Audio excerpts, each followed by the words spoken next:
Yes, Assalamualaikum warahmatullahi wabarakatuh. Masih bersama saya Yudi Santoso. Di video kali ini saya akan melanjutkan video yang kemarin, membahas tentang materi marketing langit. Di video kali ini saya akan membahas topik yang kedua yaitu sedekah. Belilah atau marketinglah dengan cara sedekah.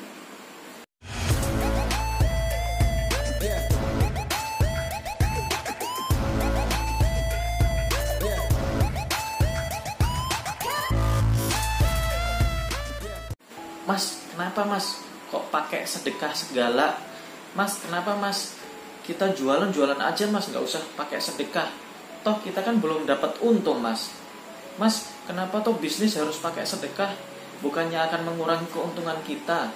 Bukannya lebih enak digunakan untuk investasi yang lain, untuk iklan atau untuk endorse dan lain-lain. Nah teman-teman, kenapa kok saya letakkan pondasi sedekah sebagai salah satu marketing langit kita? Karena ada suatu hadis yang menerangkan bahwasanya ketika pagi hari, orang yang sedekah di pagi hari akan ada dua malaikat. Malaikat yang pertama dia akan mendoakan, ya Allah, berikanlah keberkahan kepada orang yang gemar untuk sedekah atau berinfak. Kemudian malaikat yang lain mendoakan, ya Allah, berikanlah kebangkrutan kepada orang-orang yang pelit atau tidak mau infak, tidak mau sedekah, tidak mau berbagi.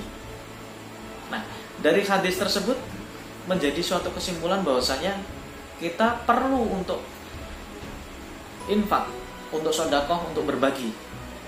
Karena itu adalah salah satu anjuran dari Allah, anjuran dari pemilik alam semesta. Nah, kita hidup di dunia ini hidup di dunianya Allah. Kita hidup dengan aturannya Allah. Kalau kita mau mengikuti aturannya Allah, maka akan beruntung. Sebagaimana kita bisnis pengen lancar, rezekinya pengen digerojok ya, dengan cara sedekah. Ada suatu riwayat di sebuah hadis diterangkan bahwasanya ada suatu ladang yang di situ kering, kerontang, lama sekali tidak pernah hujan. Kemudian tiba-tiba ada suara yang mengatakan bahwasanya hujanilah ladang si fulan. Kemudian salah seorang petani yang sedang sedih karena ladangnya kekeringan tersebut mencari sumber suara tersebut. Ternyata sumber suara itu adalah dari awan hitam yang membawa air hujan tersebut. Kemudian turunlah hujan di sebuah ladang. Kemudian si petani tersebut mencari siapa pemilik ladang tersebut. Kemudian setelah dicari, singkat cerita ketemu, kemudian tanya, "Hei fulan, siapa namamu?" "Namaku Fulan bin Fulan." Kemudian fulan yang laki-laki yang pertama tadi bertanya, "Boleh saya bertanya, kenapa kok ladangmu bisa dihujani, bisa diberikan hujan, dibasahi, sedangkan ladang-ladang yang lain tidak dibasahi?" Kemudian si Fulan bin Fulan tersebut menjawab bahwasanya dia gemar sedekah. Dia bagi hasil dari kebunnya itu tiga bagian. Bagian yang pertama untuk modal. Bagian yang kedua, sepertiganya, itu digunakan untuk kehidupan atau kebutuhan keluarganya. Kemudian sepertiganya lagi digunakan untuk sedekah. Jadi misalkan keuntungannya itu adalah 3 juta, yang 1 juta itu untuk modal, kemudian yang 1 juta itu digunakan untuk kebutuhan keluarganya, kemudian yang 1 juta digunakan untuk sedekah. Nah, akhirnya Allah menurunkan hujan yang mana di kebun-kebun lain tidak dituruni hujan. Nah, kalau teman-teman pengen bisnisnya lancar, yang mana pada saat pandemi seperti ini semuanya mengeluh sepi, mengeluh tidak ada pemasukan, tetapi pengen digerojok rezekinya, salah satunya dengan cara sedekah ini. Ada sebuah cerita. Beberapa waktu yang lalu saya silaturahim ke salah seorang teman. Kemudian saya tanya, kebetulan beliau itu jualan sate kambing. Kemudian saya tanya, Pak, boleh tanya? Monggo Mas, boleh Mas. Pak, saya mau tanya, ketika pandemi kemarin, kira-kira toko ini atau warung ini tutup atau enggak? Oh enggak Mas, alhamdulillah tetap buka. Kemudian saya tanya lagi, Pak, selama pandemi ini kira-kira turun nggak omsetnya? Nah, Bapak itu malah senyum. Kemudian menjawab, alhamdulillah Mas, pandemi ndak pandemi, itu Allah paring tetap lancar. Bahkan ketika pandemi itu saya bisa membeli 2 kapling tanah, kemudian membangun atau merenovasi rumahnya. Jadi rumahnya itu awalnya cuma 1 lantai, kemudian pas saya ke sana, rumah itu dibongkar untuk dibangun 2 lantai. Kemudian saya masih penasaran, kok bisa? Sedangkan yang lain itu banyak yang tutup, banyak yang tidak bisa melanjutkan usahanya, kok Bapak ini kok bisa? Kemudian saya tanya, Pak, kalau boleh tahu rahasianya apa? Kemudian dia dengan malu-malu menjawab bahwa sana rahasianya adalah sedekah Mas. Saya tidak hitung-hitung untuk sedekah. Kemudian saya juga target setiap 1 tahun sekali itu saya memberangkatkan beberapa orang, saya bayari untuk bisa berangkat umroh. Masya Allah, ternyata seperti itulah. Ketika yang lain dihalangi atau yang lain sepi, yang lain bingung gimana caranya biar rame dengan caranya sendiri, dengan caranya manusia sendiri.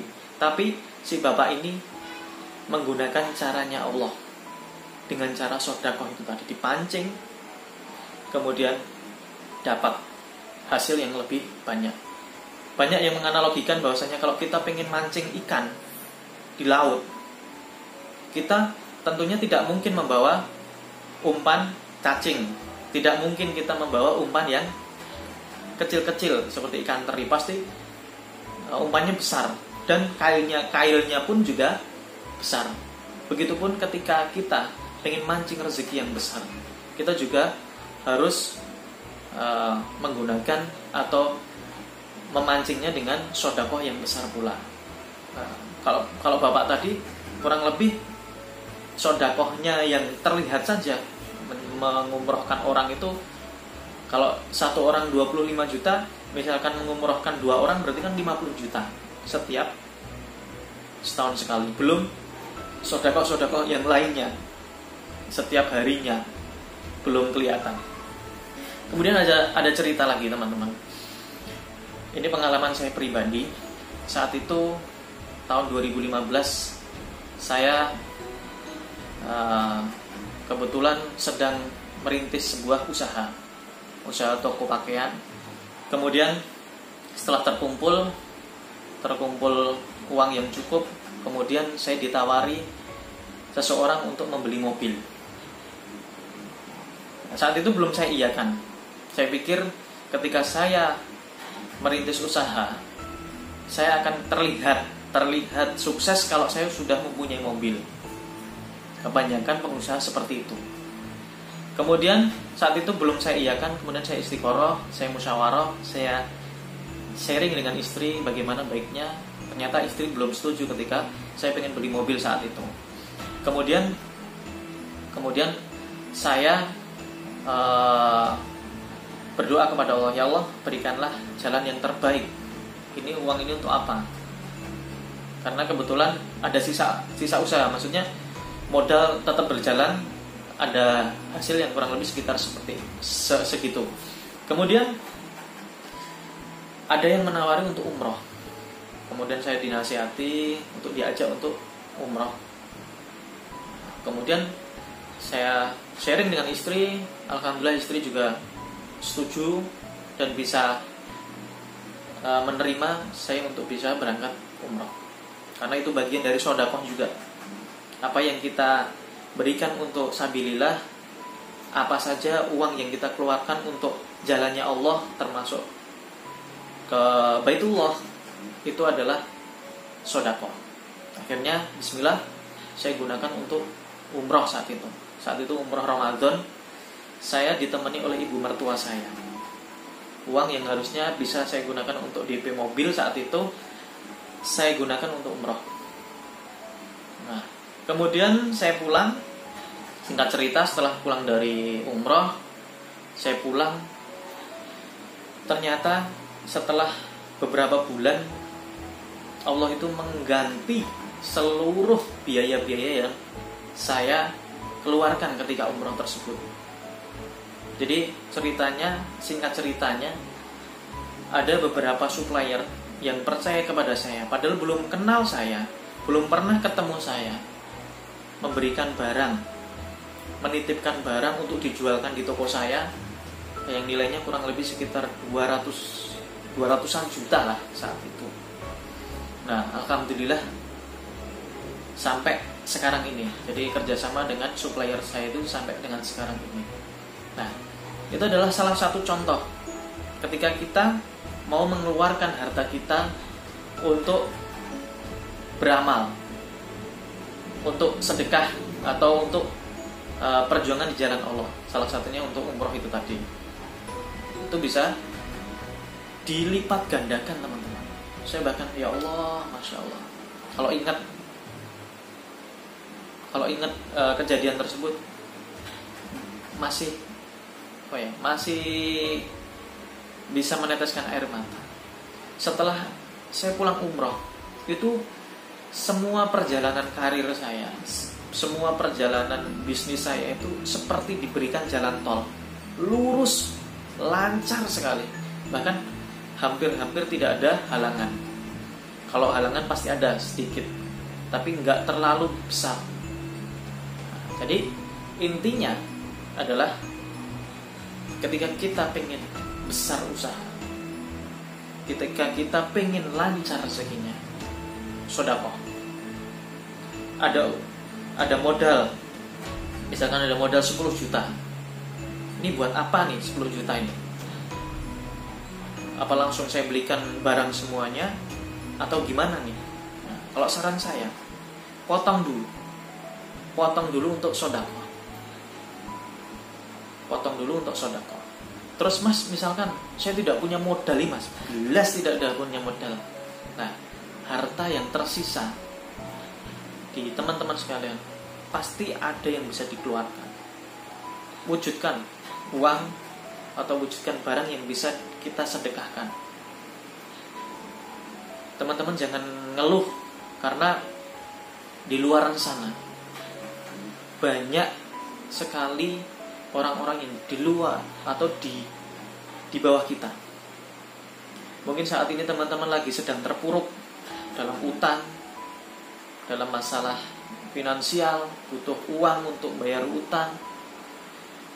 Gimana caranya keluar dari semua itu? Itu tadi, caranya sedekah. Banyak cerita-cerita orang-orang yang bisa bangkit dari terpuruknya hidup itu dengan cara memancing atau mengeluarkan harta yang kita miliki untuk diberikan di jalan Allah. Kemudian sedekahnya itu kemana, Mas? Sedekahnya itu harus kemana? Kalau saran saya, yang pertama itu sedekah ke keluarga kita dulu. Cari anggota keluarga kita yang kira-kira perlu untuk kita bantu. Orang tua kita, kemudian saudara-saudara kita yang kira-kira perlu kita bantu. Kemudian apabila sudah tidak ada yang perlu dibantu dari keluarga kita keluar. Kemudian cari kira-kira ada nggak tempat-tempat ibadah yang perlu kita bantu. Karena tempat-tempat ibadah itu menjadi jariah kita. Jariah itu apa toh Mas? Jariah itu sesuatu yang mana bisa terus mengalir. Kalau bahasa kerennya adalah passive income. Kita mati pun masih terus mengalir pahalanya. Kita titip uang untuk pembelian keramik di sebuah masjid. Kita titip uang untuk pembelian pintu atau jendela di sebuah masjid atau pondok pesantren. Itu pahalanya selagi masjid atau tempat ibadah tersebut digunakan, maka pahala tersebut mengalir walaupun teman-teman sekalian sudah meninggal. Kedua, ke tempat ibadah. Kemudian yang ketiga, teman-teman bisa salurkan ke panti asuhan. kemudian ke panti jompo. Cobalah sesekali main ke panti asuhan, ke panti jompo, lihat bagaimana kehidupan mereka. Ketika kita mau nengok mereka, ketika kita mau berbagi dengan mereka, subhanallah, maka akan banyak sekali keajaiban-keajaiban dalam hidup. Doa-doa mereka sangat diijabah oleh Allah. Nah, oleh karena itu kita selain ikhtiar dunia, jadi marketing dunia tetap, misalkan bisa Facebook ya Facebook, misalkan pakai IG ya IG Ads, atau mungkin yang pakai YouTube ya iklan di YouTube. Tetapi perlu didorong dengan marketing langit, karena sejatinya kita hidup di dunia ini adalah di buminya Allah. Kita mencari rezeki-rezekinya Allah. Kalau kita mau lancar, mau mudah rezekinya, maka gunakan cara Allah.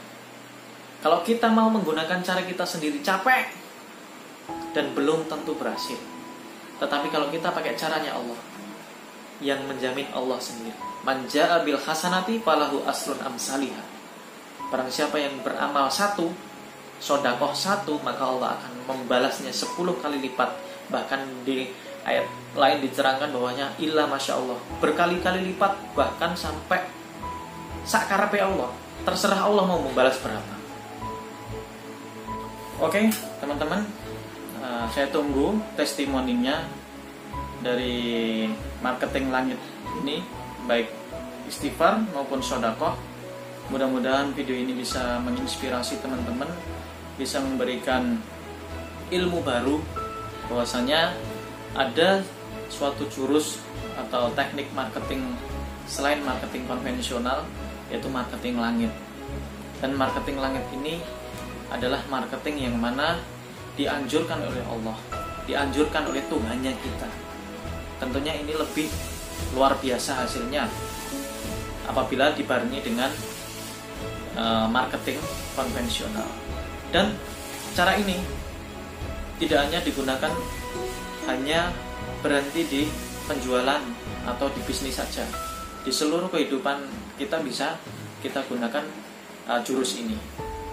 Oke, mudah-mudahan video ini bisa bermanfaat.